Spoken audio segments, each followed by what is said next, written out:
Hello, right, I'm going to contribute a video to the people in sheds everywhere who are trying to open up these charge controllers, these Victron charge controllers. This is a 150-100 MC4, and the ones I've seen mostly on the internet are these sort of 150-35s, which you can cut open here and reveal the fuse, because the reason why I'm trying to open this is because it stopped working. However, the limited amount of information that is online tells me that these versions do not have that fuse in there. Right, so what's my method of trying to open it then? So there's a few, well, what I've seen is a few ways. One is that you can cut around two components that are in here and sort of dismantle it that way and lift the lid off. There's another video out there which tries to sort of drill out some of these pins here and take the back off. But going off some of the other videos about how to open these, the smaller ones, people are just putting hot air guns on them, heating them up and trying to prise the cover off. Now, I have had quite little success doing that in the last hour or so. Obviously I've removed all of the relevant screws and two screws at the bottom. I don't know if they actually do anything, but I have got to a point where this cover has kind of prized off a little bit, so I'm going to carry on doing what I was doing and see what we're going to do. Obviously this is hard to do with one hand and film, so I'm not going to do that. But the idea is I'm going to sort of try and prise this cover off now all along the side here, because we are in some success, and hopefully in the next video, the next part of this video, this cover will be off.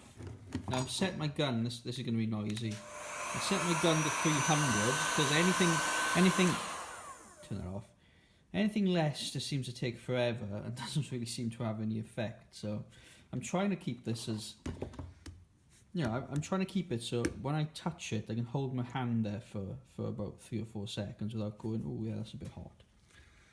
So that's the method, and hopefully in the next part of this video we'll see it open.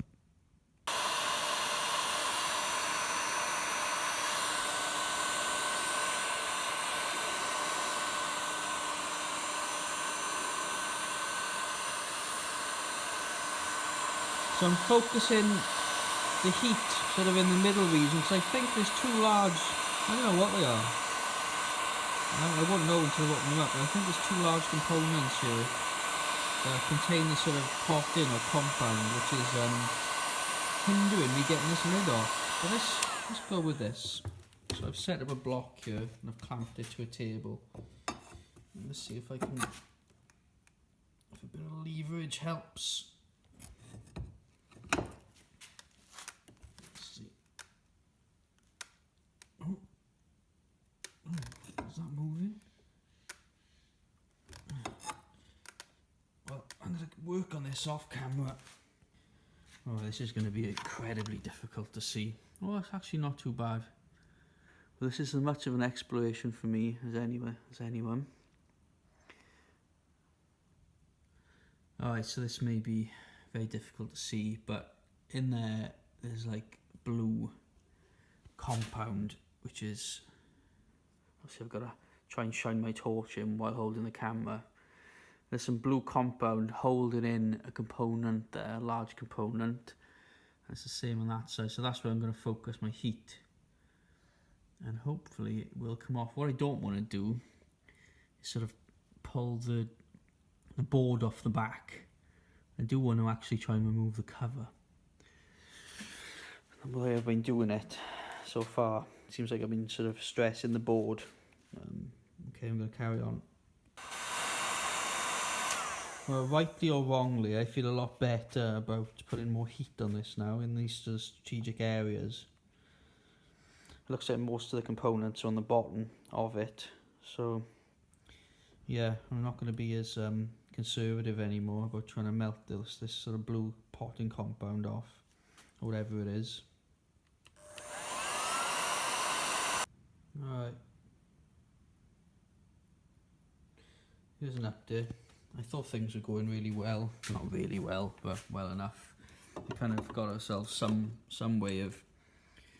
If I get a torch on that. You know, the trouble is what happened. You see that blue coil or something? It's kind of separated from the board rather than the cover actually coming off. So I haven't really broken many of those glue bonds. It seems to me as if that this thing just... I got to a point where I just think it can't be opened. And the other thing as well is that this corner here, I put a lot of heat on it. It seems to me like there might be some sort of mechanical fixing in there rather than a glue, because this, it just will not go. There's no movement at all in that, no matter how hard it... Alright, where are we with this? Well, I managed to prise open the other side, and well, let's see what we have here. We've got 2 coils there, and that's all I've done really is pull out the contacts from the board below. So who knows what sort of permanent damage I've done there. It's hard to say. So as I suspected, it was obvious to me when I was doing it that things were going to break doing it via this method. And so here's the main things, okay. First of all, the 2 transformer coils or inductors of some kind pulled out of this bottom board here. All of these contacts here have been ripped out of the base. Who knows if I can solder them back on. Now the reason for all of this is that on the back we've got a bank of components there, capacitors I think, along here, which are all completely glued in, completely bonded in, and I don't think that my heat gun did me any good in this particular exercise. I've tried putting heat along here to try and release those capacitors, and I mean I could keep on going, and who knows, something good might happen, but nothing good's happened so far. So what I think I'm going to do, just give you another view of this. There's two aluminium tabs as well there. Sorry about the filming, it's really hard to do this obviously with one hand. You can see that the board has basically been ripped out of its mountings here. The other thing I did as well is took a drill and drilled out some of these pins, I guess. Well, they might have been screws. They probably are screws. Which I think is probably the way to go with this, is to take the bottom off by doing it that way. But anyway, I'm going to angle grind a strip out of this now to get those capacitors off. So I'm going to angle grind a strip out of that. And, oh well, let's just hope that that's going to work. It's going to be difficult. I think I'll try and skirt the edge of that, and maybe I'll take this off. I'll take this off, and we'll go from there.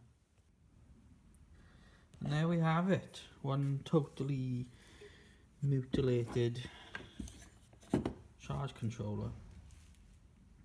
Goodness knows what long-term damage I've done on this. I know that.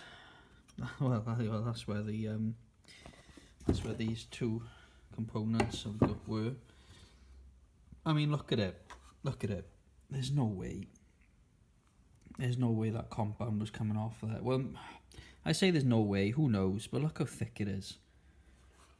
Victron do not want you to open this stuff up.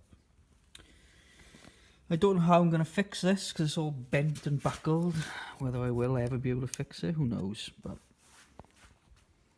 there it is. We'll give it a go.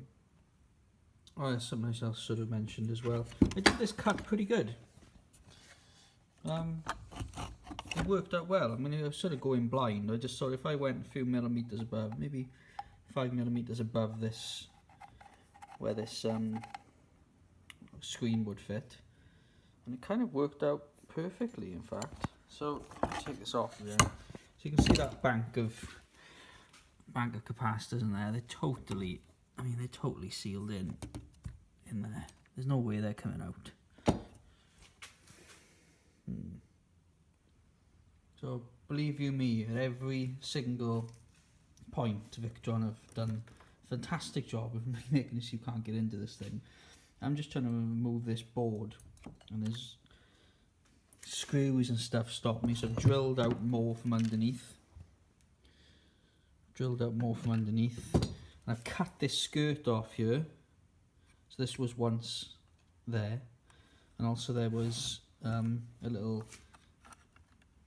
sort of thing that went down there which stopped you from taking that screw out in there, which I'm still having trouble taking that screw out, but just angle grinded off all of the superficial plastic here to try and do that. Right, well, I finally managed to get this board off. As you can see, it's quite damaged, but you never know, I might be able to fix some things. There's two fuses there, there's two 70 fuses that even if you got the bottom off, they're so clever, even if you got the bottom off, which you could probably do easier than getting the top off, you need to get the top off anyway to unsolder them. And it looks like those two 70 fuses are fine. However, there's something that's just quite clearly blown up, isn't it? This component here, it's gone. There it is on the other side. Now, this is the thing here. I don't think this got damaged as I was taking it off. It's got these sort of discoloration marks here of a chip that's blown itself to pieces. So yeah, that was the problem, hopefully. Now the question is, how much effort do I put into fixing this and putting it back together?